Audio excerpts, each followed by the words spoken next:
நண்பர்களே, மற்றொரு கலந்துரையாடலில் இணைந்து கொள்கின்றோம். இந்த வழமை போல தாயக நிகழ்வுகள் தொடர்பில், குறிப்பாக இந்த அரசியல் தீர்வு நோக்கிய நகர்வுகள் தொடர்பில் தான் இன்றைய உரையாடல் அமைய இருக்கின்றது.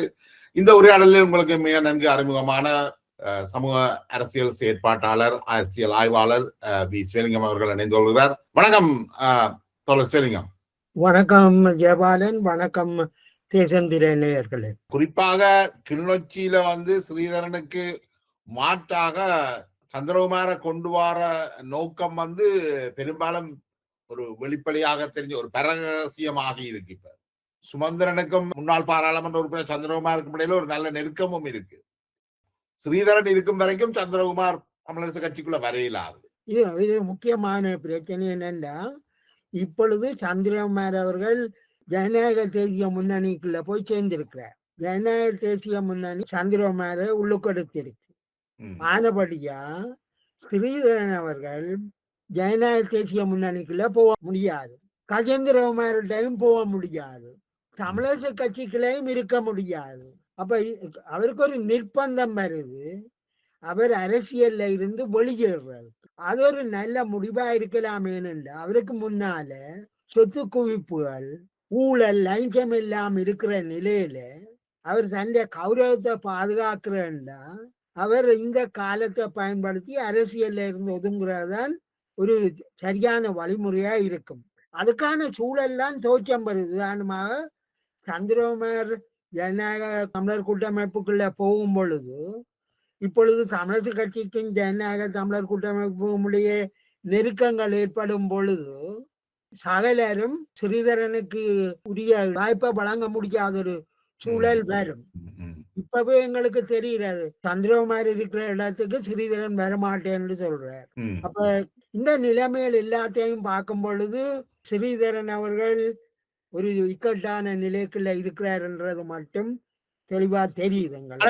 நீங்க சொல்ற மாதிரி அளவுக்கு ஸ்ரீதரன் அரசியலை விட்டு அவ்வளவு விரைவாக ஒதுங்குவார் என்று எனக்கு தெரியல. இந்த உளவியல் எப்படி இருக்கின்றால், பொதுவாக தங்களுடைய அதிகாரத்தின் உச்சத்தில இருக்கின்ற பொழுது அல்லது தங்களுடைய செல்வாக்கின்ற உச்சத்தில இருக்கின்ற பொழுது யாரும் பொதுவாக ஓய்வு வர்றதை பற்றி சிந்திக்கிறேன். அப்படி சிந்திப்பவர்கள் மிக ஆழ்ந்த சிந்தனாவாதிகளாக அல்லது ஒரு ஒரு அரசியல் பக்குவமுடையவர்களாக இருக்கணும். அது விளையாட்டுத்துறையாக இருந்தாருன்னா அரசியலாக இருந்தார். ஸ்ரீதரன் அப்படி ஒரு பக்குவப்பட்ட மனிதர் அல்ல. அவர் அவர் எப்பவும் நான் என்னுடைய கணிப்பு எப்படி என்றால், புலம்பெயர்ந்து வாழ்கின்ற விடுதலை புலிகளுக்கும் அல்லது இலங்கையில இருக்கக்கூடிய விடுதலை புலிகளுடைய அரசியலை ஆதரிக்கின்றவர்களுக்கும் ஒரு தேவை ஒன்று இருக்குது. ஏன்னா அவர்கள் விடுதலை புலிகள்ல உள்ள மிகப்பெரிய பலகீனம் தாங்கள் முன் அரசியல் செய்கிற அளவுக்கு விடுதலை புலிகள்கிட்ட ஒரு அரசியல் பலம் இல்லை, ஆக்களும் இல்லை. அப்ப அவர்களுக்கு இப்படி யாரையாவது பிடிச்சு வளைச்சு போட்டுத்தான் அவர்கள் அரசியல் செய்ய வேண்டி இருக்கு. அப்ப அதுக்குள்ள ஒரே ஒரு வாய்ப்பு கஜேந்திரகுமாரும் ஸ்ரீதரனும் மட்டும்தான். அப்ப அவர்கள் சில வேள ஊக்கப்படுத்தல இவர்கள் இருவரும் இணைவதற்கான வாய்ப்பு இருக்கு. ஏன்னா விடுதலை புலிகளுக்குள்ளேயும் ஒரு நம்பிக்கை இருக்கு கொஞ்சம் பேர்கிட்ட. தமிழ்நேட் ஜெயச்சந்திரன் போன்றவர்கள் வைக்கிறது சாத்தியம் இல்லை என்றது அவர்களுக்கு ஓரளவுக்கு விளங்கி கொள்ளலும். ஆனால் இந்த தமிழ் அரசியல்ல கஜேந்திரகுமாரையும் ஸ்ரீதரனையும் விட்டா புலிகளுக்கு தங்களுடைய புலம்பெயர் புலிகளுக்கு தங்களுடைய அதிகாரத்தை செலுத்துறதுக்கு எந்த நூலும் இல்லை. நிச்சயமா நீங்கள் சொல்றது சரியான. என்னன்னா இவர்கள் தங்களுக்கான ரோல்களை எடுத்துக்கொள்ளலாம், ஆனா மக்கள் இவைகளை கைவிட்டுடுவேன். மக்கள் வேறு எங்கேயோ போய்கொண்டிருக்கிறேன். இது என்னன்னா கிட்டத்தட்ட இந்த அல்கோரிதம் மாதிரி. இப்ப சமூக வலைத்தளங்கள்ல நீங்கள் எதை தேடுறீங்களோ அதை உங்களுக்கு அள்ளித்தரும் சமூக வலைத்தளம். அது நிஜத்தை உங்களுக்கு காட்டாது. அதே மாதிரி இப்ப புலிகளுடைய பிரச்சனையும் இந்த அல்கோரிதம் பிரச்சனை தான். அவர்கள் ஒரு கற்பனையில இருக்கிறார்கள். அவர்கள் இன்னும் நிஜ உலகுக்கு வரையில்லை. விடுதலை புலிகள் அந்த நிஜ உலகுக்கு வாரதுக்கான அரசியல் தளம் அவர்கள்ட்ட இல்லை. நீங்கள் ஒரு சரியான புள்ளிக்கு வந்திருக்கிறீர்கள். ஏனென்றால் இதுதான் உலகம் முழுவதும் இப்ப சமூக வலைத்தளங்களால ஏற்பட்டிருக்கிற நெருக்கடிகள் அமெரிக்கா ஐரோப்பாவிலேயும் ஏற்பட்டிருக்கு. அரசியல் ஒரு ஒரு தளம்பல் நிலைக்கு போயிருக்கு. கடந்த காலங்கள்ல எது சரி எது நியாயமானது என்று சொல்ல பார்த்தினமோ அதெல்லாம் இப்ப ஆட்டங்காண தொடங்கி இருக்கு.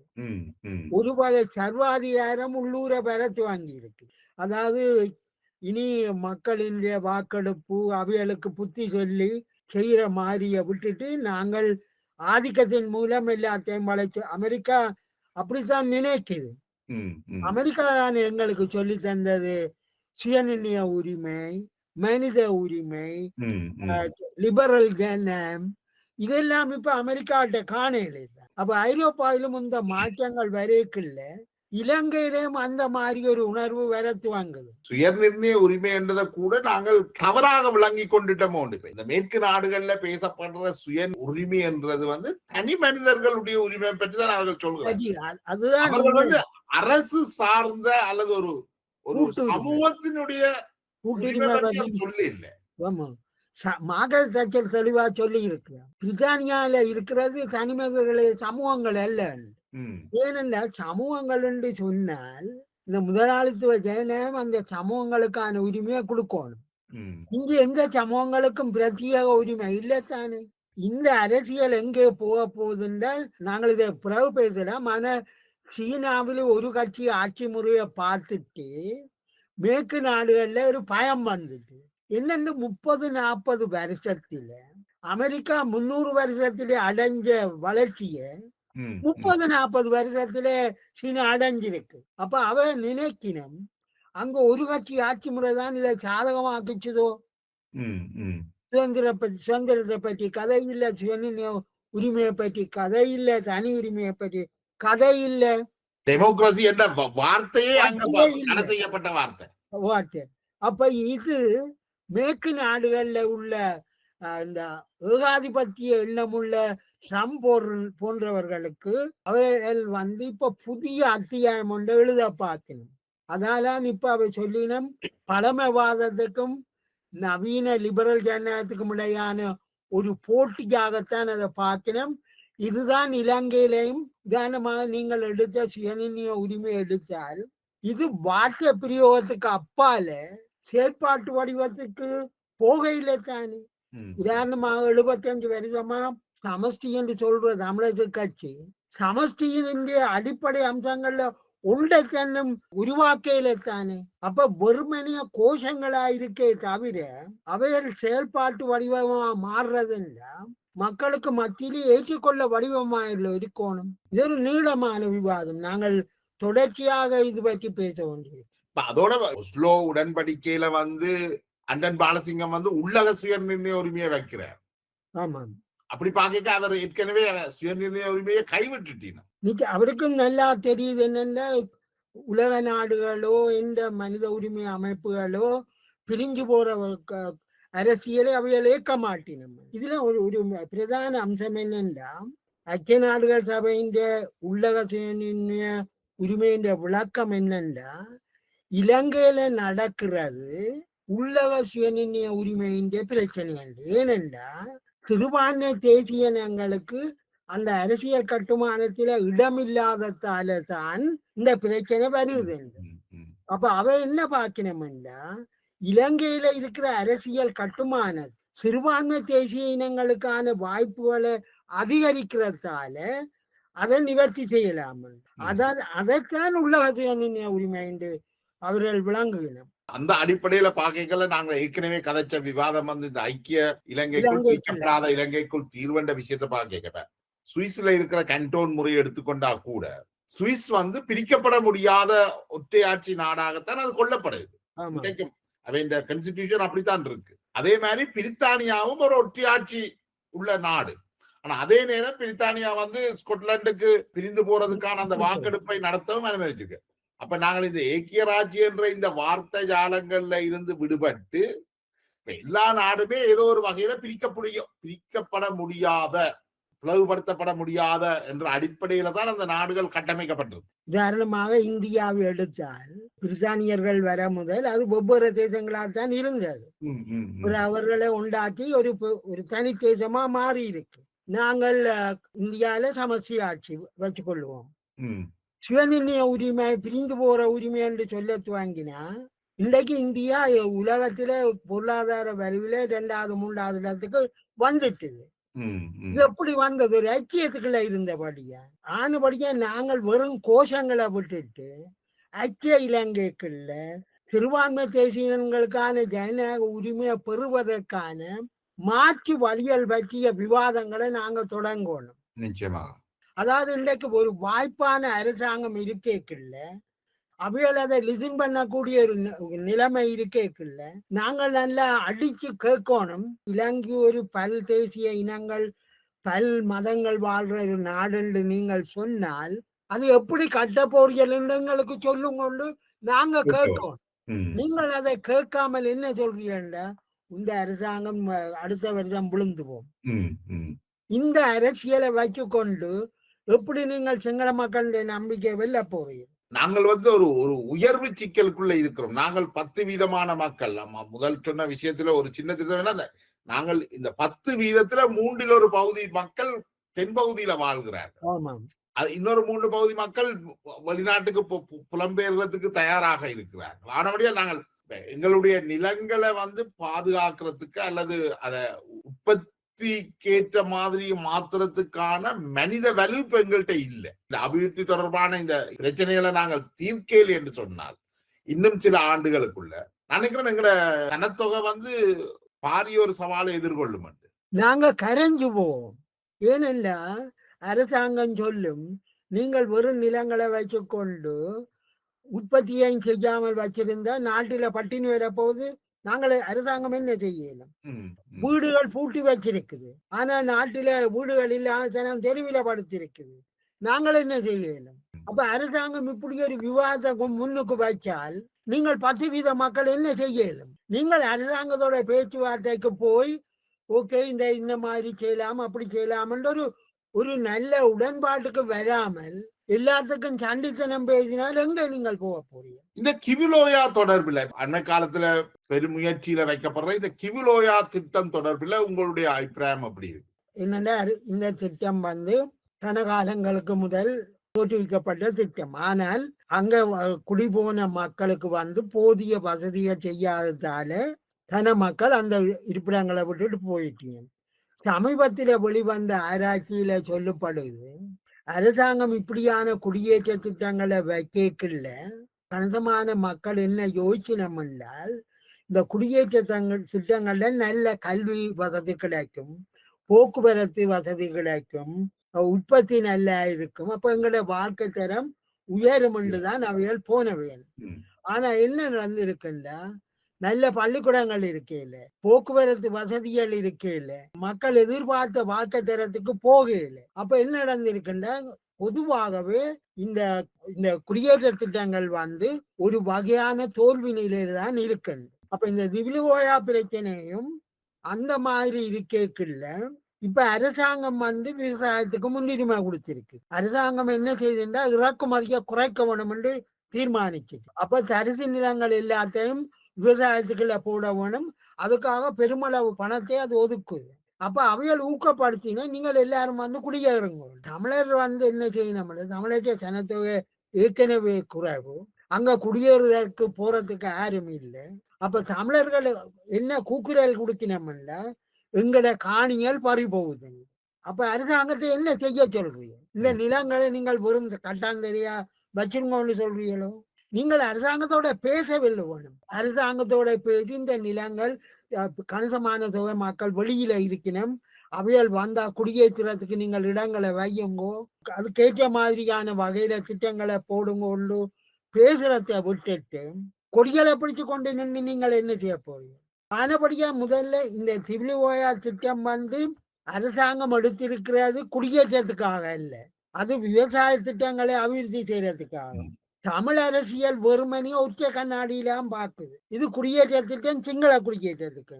இந்த அரசாங்கம் குடியேற்ற திட்டங்களை எக்காரணம் கொண்டும் அது ஊக்கப்படுத்த போறதில்லை என்றது தெளிவா தெரியுது. இன்னொரு வகையில பாக்கீங்களா, நாங்கள் பார்த்தோம் என்னென்றால் 56ஆம் ஆண்டு தமிழை அரசகரமா மொழியாக்க சொல்லல.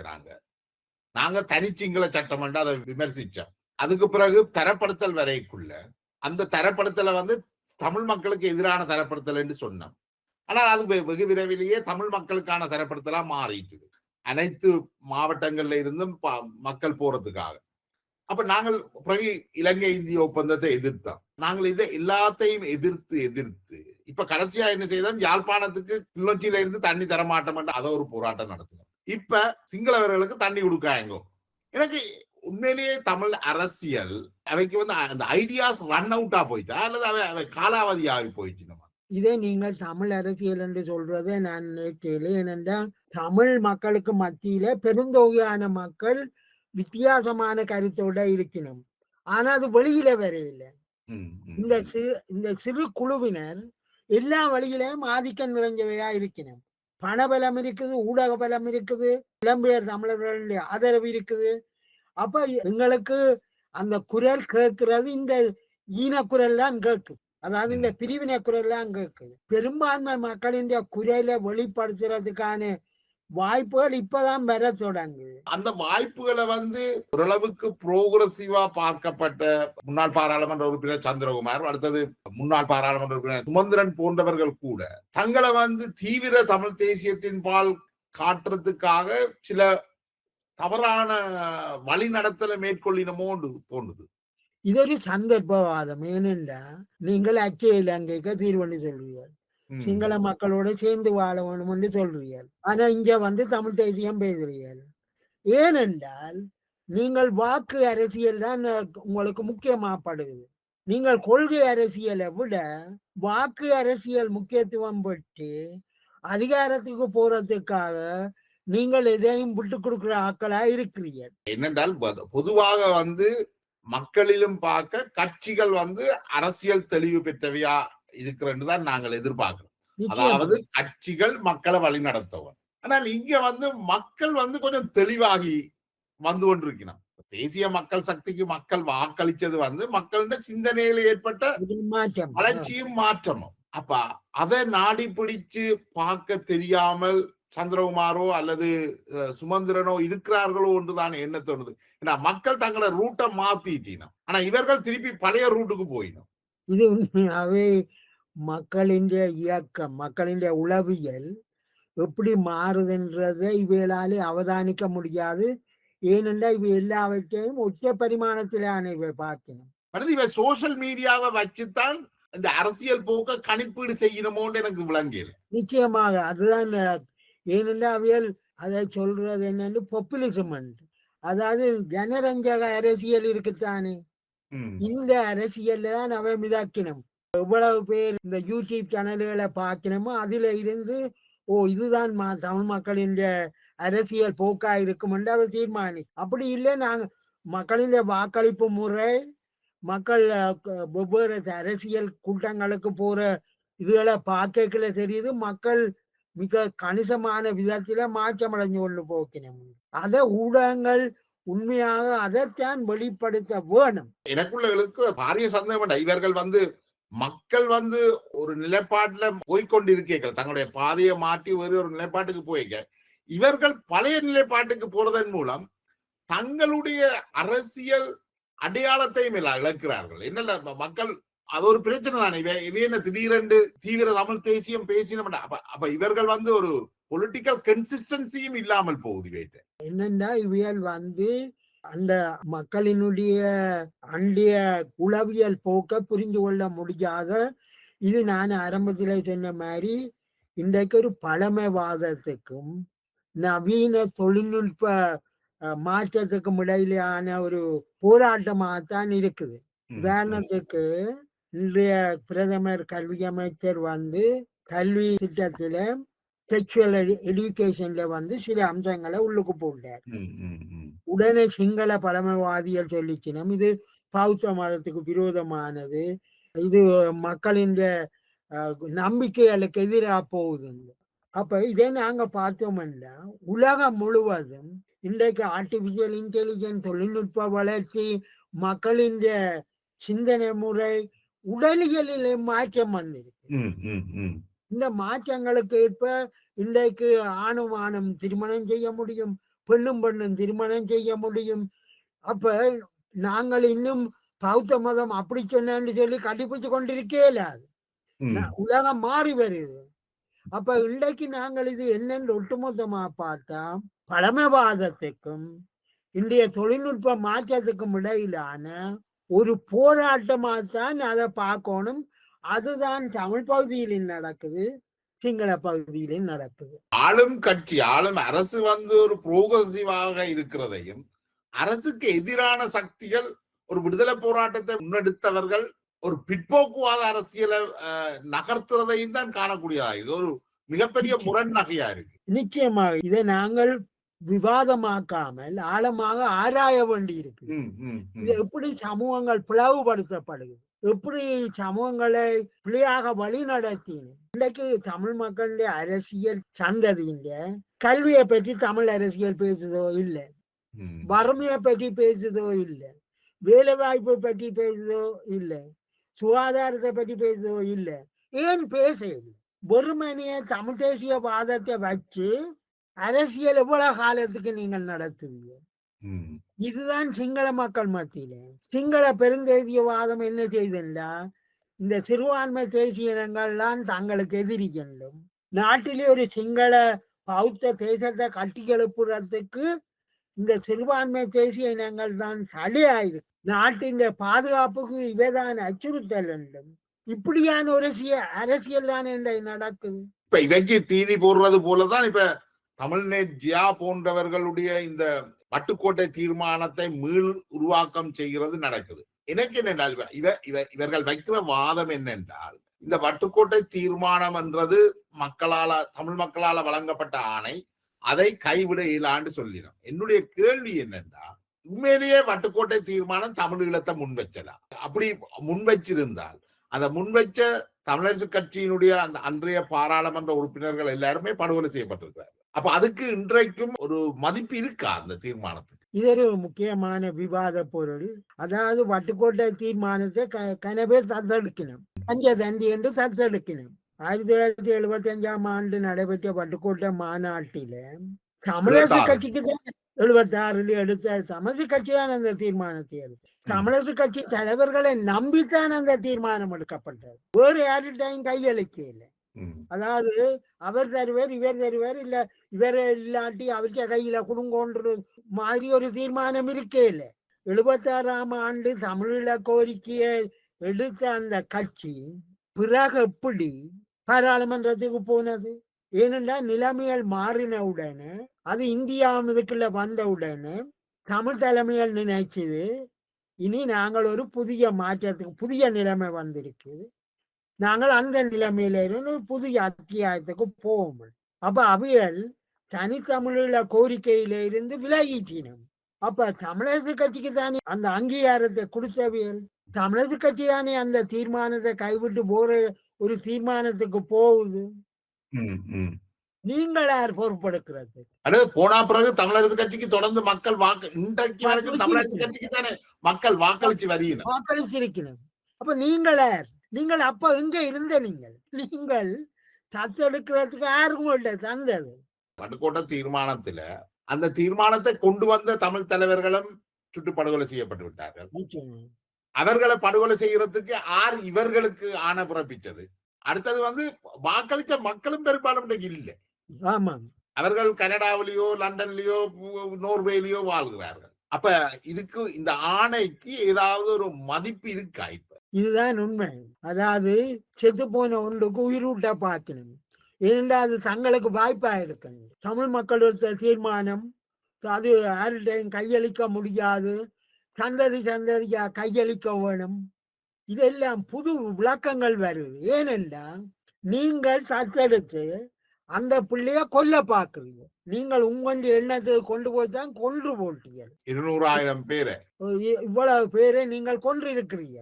நீங்கள் தமிழரசு கட்சி எடுத்த தீர்மானத்தை இது எங்கடைய தத்தெடுத்து தானே கொண்டு போய் 30 வருஷமா அந்த தீர்மானத்தை எடுத்தவையும் இல்லாம பண்ணு தமிழ் மக்களையும் கொலை செய்து இன்றைக்கு படும் மோசமான நிலைக்கு தள்ளி போட்டு இப்பவும் பிறகும் அந்த வெப்பையிலே அடிக்க மாதிரியோ அடிச்சு கொண்டிருக்கிறீர்கள். இது மக்களை ஏமாத்தினம்ன்றது மக்களுக்கு தெளிவா விளங்கணும். மக்களை விளங்கிட்டுது. மக்கள் நீங்கள் ஆரம்பத்தில் சொன்ன மாதிரி தமிழ் கட்சிக்கு அவைகள் தமிழ் கட்சி மாறி கொண்டு வர மக்கள் அவர்களும் வாக்களிச்சு கொண்டு வருகிறார்கள். எனவே இந்த விவாதங்கள் எல்லாம் வெறும் கூச்சல் தான், வேறு ஒன்றும். இதுல இன்னொன்றும் இருக்கு என்னென்றால், இப்ப இந்த வட்டுக்கோட்டை தீர்மானத்தை தமிழரசு கட்சி வைக்கின்ற பொழுது தமிழரசு கட்சி வட்டுக்கோட்டை தீர்மானத்துக்கான ரோட் மேப்பை வரைக்கல, அதாவது அதை அடைகிறதுக்கான வழியை சொல்லல அவர்கள். ஆமாம். அவர்கள்ட்ட இருந்தது என்னென்றால், நாங்கள் தமிழீழத்தை கேட்டால் அதுக்கு அரசாங்கம் வேறு ஒரு குறைந்த உடன்பாட்டுக்கு வரும், அதுல நாங்கள் தீர்வு காணுவோம் என்றுதான். நிச்சயம். அவர்கள் ஒருபொழுதும் வட்டுக்கோட்டை தீர்மானத்தின் மூலம் தமிழீழத்தை எடுக்கலாம் என்ற நம்பிக்கையை வெளியிட்டதாக நான் ஒருடமும் பார்க்கிறேன். வெறும் கோஷமே தவிர அதுக்கு மேலே எந்த திட்டங்களும் இருக்கே இல்லை.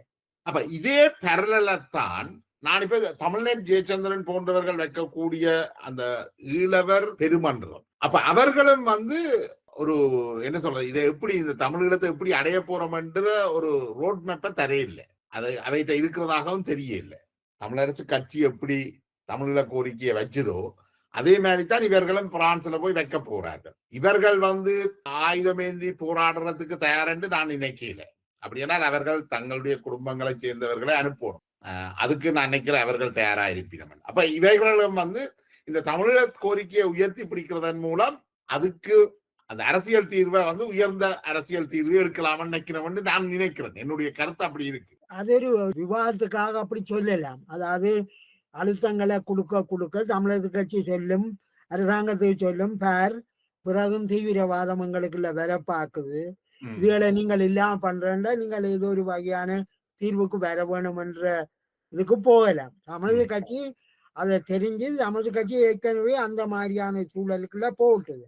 இது என்ன நடக்குது என்றால், இந்த விடுதலை புலிகளுக்கு ஒரு வகை பணம் பறிக்கிற அரசியலாத்தான் எனக்கு, அதாவது புலம்பெயர் தேசங்கள்ல தமிழீழத்தை வச்சு ஒரு வகை வியாபாரம் நடத்துற ஒரு அரசியல் தான் நடக்குதே தவிர, தனித்தமிழீழ கோரிக்கை வற்புறுத்த வேணும் என்று சொல்றவ இலங்கையிலே அதுக்கான ஒரு அரசியல் கட்டமைப்பை தோற்றுவிச்சு அதன் மூலமாக நாட்டிலே ஒரு கிளர்ச்சியோ அல்லது ஒரு அரசியல் எதிர்வலைகளை எழுப்பணும். இது நீங்கள் பிரான்ஸ்லையும் லண்டன்லையும் நடந்து மாநாட்டை நடத்தி போட்டு தமிழீழ கோரிக்கையை வற்புறுத்துறோம் என்று சொன்னா இது வெறும் ஏமாத்து வித்ததான். அன்றைக்கு தமிழர் விடுதலை கூட்டணி இதே வேலையை தான் செய்தது. தமிழர் விடுதலை கூட்டணி செய்தது என்றால், நாங்கள் தமிழீழத்தை கேட்கிறோம், ஆனால் அதுக்கு கொஞ்சம் உயர்ந்த வரலாம், அதை செய்துட்டாங்க என்றுதானே அவர்களை நீங்கள் சுட்டுக் கொண்டீங்க. அப்ப இன்றைக்கு நீங்களும் அதையத்தானே செய்கிறீர்கள். அது எனக்கு அப்படித்தான் எனக்கு தெரியுது. அதுல ஏதாவது நான் தவறாக விளங்கி கொண்டுதான் எனக்கு தெரியல. இல்ல, இதே தீர்ப்பு தான் அவைகளுக்கும் கிடைக்கும். அதாவது இன்றைக்கு தமிழீழம் அடைய முடியாத தமிழீழத்தை அடையலாம் என்று சொல்லி கத்துற கூட்டத்துக்கு அன்றைக்கு அமுதலிங்கம் தர்மலிங்கத்துக்கு என்ன நடந்ததோ அதே கதைதான் வைக்கும் பேரும். ஏனென்றால் நீங்கள் சேர்க்கையா இல்லை சொல்றீங்க, ஒரு திட்டம் இல்லை, அதுக்கான வரைபடம் இல்லை, வெறுமனைய கோஷங்களை வச்சு மனுஷரை உற்சாகப்படுத்தி நீங்கள் அவையடி ஒரு பிள்ளையான வழிக்கல கொண்டு போக பாக்குறீங்க. அடுத்த இன்னொன்று, நீங்கள் அந்த காலகட்டத்தில், அதாவது வட்டுக்கோட்டை தீர்மானம் உருவாக்கப்பட்ட காலகட்டத்துல வாழ்ந்தோரா. இப்ப அண்மையில வந்து கஜன் எல்லாளன் இந்த பிரகடனத்துல 3 தரப்பு இணைஞ்சிருக்குன்னு நினைக்கிறேன். அதுல கஜன் எல்லாளனுடைய மனித உரிமைகள் அமைப்பும் உண்டு. அதுல வந்து தமிழீழத்தின் படத்தை போட்டு செல்வநாயகத்தின் படத்தை போக்கஸ் பண்ணி பின்னுக்கு பிரபாகரன் நிக்கிற மாதிரியான ஒரு படம் போட்டுதான் அந்த நோட்டீஸ் வெளியிடப்பட்டிருக்கு. இந்த கேள்வி என்னென்றா, இந்த வட்டுக்கோட்டை பிரகடனம் எழுதுற பொழுது செல்வநாயகத்துக்கு ஏற்கனவே டெமென்ஷியா வந்துட்டு, அவருக்கு வந்து அதுல என்ன இருக்குன்றது தொடர்பான விளக்கம் எனக்கு இருக்கோ தெரியல. ஆனா இது எழுதினவர்கள் அமுதலிங்கம் உட்பட்ட ஏனைய தலைவர்கள், அப்படித்தானே? இதுல ஒரு முக்கியமான அம்சத்தை சொல்றேன். வட்டுக்கோட்டை மாநாடு நடத்துறதுக்கு சில தினங்களுக்கு முதல் கண்ணால சொல்றேன், தர்மலிங்கம் அவர்களும் வீப்பநம்பலம் அவர்களும் தனியா இருந்து பேசின காலங்கள் உண்டு. அதே நேரத்துல அமுதலிங்கம் அவர்கள் விபியோட காய்ச்சிருக்கிறார். அப்ப விபி வந்து தமிழரசு கட்சியோட ஒரு நெருங்கின உறவுல இருந்தவர், அமுதலிங்கத்துக்கு ஒரு நம்பிக்கையானவர்களாக இருந்தவர். அந்த காலத்துல தனி தமிழீழ கோரிக்கைக்கு இவ்வகையான தமிழீழமன்றத்தை ஒரு வரையறுக்க வேண்டிய ஒரு சூழல் ஏற்பட்டது. அந்த நேரத்துல வீப்பநம்பலம் அவர்கள் ஆலோசனை சொன்னார், சோசியலிச தமிழீழம் என்று நாங்கள் அதை பேர் வைக்கலாம். அப்ப இதுல என்ன முக்கியம் என்றால், அப்பொழுது சந்ததியார் மாவை இப்படியானவர்கள் இளமையானவர்களாகவும் மாவை போன்றவர்கள் கீபாக்கு போட்டு வந்தவர்களாகவும் இருந்தவர்கள். அப்ப தமிழீழத்தை அவர்கள் ஒரு சோசலிச தமிழீழமாகத்தான் பார்த்தவிய. அப்ப தமிழரசு கட்சிக்குள்ள ஒரு முற்போக்கு அணி ஒன்று இந்த எதிர்காலத்தை இப்படி பார்த்திருக்குது. அதுக்கு அங்காலே அவையலால போக முடியல. ஏனென்றால் சோசியலிசம் என்றால் சிங்கள தொழிலாளர்களோடு ஒரு ஐக்கியம் வேணும், அதுகளை பற்றிய பிரச்சனைகள் இருந்திருக்கும். நீங்கள் கேட்ட கேள்விகளை அடிப்படையா வச்சு பார்க்கல தமிழரசு கட்சி அந்த வேளையில இந்த தமிழீழ கோரிக்கையை ஒரு உயர்ந்தபட்ச கோரிக்கையா வச்சிருந்தது. அது தனித்தமிழீழம்ன்றது பேரம் பேசுவதற்காக இருந்தாலும் கூட அந்த சோசியலிச கோட்பாடுகளை உள்ளுக்கு கொண்டு வந்தது ஒரு நெருக்கமான உறவை சிங்கள தமிழ் மக்கள் மத்தியில ஏற்படுத்துறதுக்காக. ஆனா இதுல இருந்த தீவிரவாத சக்திகள் தமிழக கட்சியை மிதவாத தலைமையாக அடையாளப்படுத்தி இந்த மிதவாத தலைமையாலே இதையும் பிறப்பிக்க முடியாதுன்ற விவாதத்தை கொண்டு வந்து அதால அந்த அதிகாரத்தை கைப்பற்ற ஒரு முயற்சி தான் மாணவர் பேரவை போன்றவர்களால ஏற்படுத்தப்பட்டது. எனவே இதுல இருந்து என்ன தெரியுதுன்னா தமிழரசு கட்சியின் உள்கட்டமைப்பு ஒரு எதிர்காலத்திலே ஒரு சிங்கள தமிழ் உறவுண்ட உருவாக்குவதற்கான அடிப்படை நோக்கத்தோட தான், அதே நேரத்தில் இந்த தீவிரவாதத்தோட சமநிலையை பண்றதுக்காகத்தான் அந்த மாதிரியான ஒரு அரசியல் எடுக்கப்பட்டிருக்கு. அப்ப இதுல உண்மையிலேயே செல்வநாயகத்தினுடைய எஸ்ஜேவி செல்வநாயகத்தினுடைய பங்கு இந்த தமிழீழ கோரிக்கையில பெருசா இருந்த மாதிரி தெரியல. ஏன்னால் அவர் ஏற்கனவே அவர் ஒரு டைமென்ஷியா பேஷனாக அவருக்கு என்ன நடக்கிறதுன்றதே தெரியல. நிச்சயமா நீங்கள் சொல்வது சரி. அவரை சுற்றி வந்தவர்கள் தான் அது பற்றி அவர்கள் பேசியிருக்கிறார்கள். ஏன் இதை நான் குறிப்பா கேட்கிறேன் என்றால் உண்மையிலேயே இது இந்த தமிழீழ கோரிக்கைக்கு பின்னால அமலிங்கம் போன்றவர்களுடைய படம் தான் போட்டிருக்க வேணும். ஆனா இவர்கள் அமலிங்கத்தை தாங்கள் சுட்டுக் கொண்டதால தமிழீழ கோரிக்கைக்கு செல்வநாயகத்துக்கு எந்த பங்கும் இருந்த மாதிரி நான் கேள்விப்படையில. அப்படி நீங்கள் ஏதாவது கேள்விப்பட்டிருக்கிறீங்களா? ஏன்னால் அவர் அந்த காலகட்டத்துல உடல்நிலை சீரில்லாமல் டைமென்ஷியா பேஷனாகத்தான் இருந்திருக்கிறேன். இது நீங்கள் சொல்வது முற்றிலும் சரி. இதை இவர் சொல்லி இருக்கிறார் தானே, வில்சன் அவர்கள் தெளிவாக சொல்லி இருக்கிறார் தானே. அதாவது அங்க நடத்தப்பட்ட விவாதங்கள் சம்பந்தமா சொல்லிக்கல அவர் செல்வநாயகத்தை குறிப்பிட்டு அங்க எதுவும் சொல்லல. நீங்கள் குறிப்பிட்டது போல செல்வநாயகம் அவர்கள் கடந்த காலத்துல கொண்டிருந்த கொள்கைகள் கோட்பாடுகள் சம்பந்தமாக வில்சன் அவர்களுக்கு தெரியும். அதை வச்சு அந்த தீர்மானங்களுக்கு போயிருக்கலாம். ஆனால் செல்வநாயகம் அவர்களை இப்ப கருவியாக மாற்றி செல்வநாயகம் அவர்களால தான் தமிழீழ கோரிக்கை கொண்டு வரப்பட்டது என்ற கட்டமைப்பை கொண்டு வந்து மற்றவர்களுடைய வரலாற்றை இல்லாமல் பண்ற ஒரு புது வரலாறு எழுதப்படுது. இந்த ஆபத்தை நாங்க புரிஞ்சு கொள்ளணும். நாங்க சொல்றோம் சிங்கள மக்கள் தமிழர்களுடைய வரலாறை பிள்ளையா எழுதுண்டா நீங்களும் தமிழர்களுடைய வரலாறை பிள்ளையாத்தானே எழுதி கொடுக்குறீங்க. என்னன்னா செல்வநாயகத்தை இவர்கள் சுட்டுக் கொள்ளாதபடியா செல்வநாயகத்துக்கு முடிசூட்டுற வேலையோடு நடக்குது. டெமென்ஷியா நோயில இருந்த ஒருத்தரை நீங்கள் அரசியல் யாப்பு பட்டுக்கோட்டை பிரகடனம் எழுதினு சொல்ல ப்ரொமோட் பண்ணுங்க. அதுக்கு பின்னுக்கு பிரபாகரன் படம் போடப்பட்டிருக்கு. பிரபாகரனுக்கும் இந்த வட்டுக்கோட்டை தீர்மானத்துக்கும் என்ன சம்பந்தம் தெரியல. வட்டுக்கோட்டை தீர்மானம் எழுதினவர்களை போட்டு தள்ளினவர் என்ற அடிப்படையில தான் சொல்லலாமே ஒழிய திலோவும் எல்டிடியும் 2 பேரும் சேர்ந்துதான் அந்த பாராளுமன்ற உறுப்பினர்களை அன்று படுகொலை செய்திருக்கிறார். உண்மையிலேயே நாங்கள் நினைக்கிறோம் இவையெல்லாம் உடைத்து பேசப்பட்டு மக்களுக்கு சகலங்களும் அவர்கள் கிடைக்கக்கூடியதாக இருக்கணும். என்ன நடந்தது வட்டுக்கோட்டை தீர்மானம் என்றது கிட்டத்தட்ட 200,000 மக்களுடைய உயிரிழப்புக்கு காரணமாக இருந்தது. அப்ப நாங்க இன்றைக்கு திருப்பியும் அதை பற்றி பேசுறோம்னு சொன்னால் நாங்கள் மிக வெளிப்படையாக மக்கள் மத்தியில இது சம்பந்தமான உரையாடல்கள் விவாதங்கள் வைக்கப்படணும் என்று நான் நினைக்கிறேன். நீங்கள் சொல்றது முற்றிலும் சரி. என்னன்னா இன்றைக்கு நவீன ஜனநாயக கட்டுமானங்கள் ஜனநாயக கட்டுமானங்கள் இன்றைக்கு மாறி மாறி மாற்றம் ஏற்பட்டு வருது. இதெல்லாம் அரசியல் கட்சிகள் இல்லாம இந்த ஜனநாயகம் இருக்கே இல்லாது.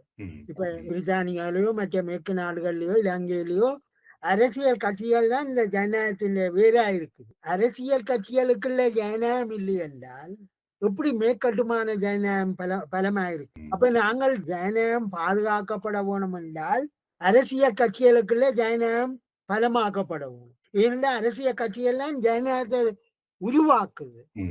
ஆனபடியா நாங்கள் இந்த இந்த ஜனநாயக கட்சிகள்ல ஜனநாயகத்தில அரசியல் கட்சிகள் இந்த முக்கியமான அரசியல் கட்சிகளுக்குள்ள நல்ல மனிதர்கள், கல்வியாளர்கள், சமூகம் பற்றி அக்கறை உள்ளவர்கள் கட்சிகளுக்குள்ள போக வேணும். கட்சிகள் ஒரு வளர்ந்த நிலைக்கு வர வேணும். அதாவது மக்கள் என்று பார்க்கணுமே தவிர பேசுற மொழியால மதங்களால வேறுபடுத்தாமல் மக்கள் என்ற அடிப்படையில அவர்களுடைய வாழ்க்கை தரத்தை உயர்த்துறதுக்கு, அவர்களுடைய ஜனநாயக உரிமைகளை பலப்படுத்துறதுக்கு ஒரு நல்ல ஆரோக்கியமான விவாதங்களை நோக்கி நாங்கள் செல்ல வேண்டிய காலம் இதுதான். அந்த புள்ளியோட நான் நினைக்கிறேன் இந்த நீண்ட உரையாடலை நாங்க முடிவு கொண்டு வரலாம். உண்மையிலேயே உங்களுடைய நேரத்தை ஒதுக்கி உங்களுடைய அனுபவம் வந்து விலை முக்கியம். நீங்கள் ஒரு நீண்ட அரசியல் பின்னணியில இருந்து வந்த நீங்கள் அந்த காலகட்டத்தில் இந்த வட்டுக்கோட்டை பிரகடனம் போன்ற உருவாக்கப்பட்ட காலகட்டத்தில் வந்த நீங்கள் கிட்டத்தட்ட எங்களுடைய வரலாற்றின் ஒரு பகுதியாகவும் நீங்கள் இருக்கிறீர்கள்.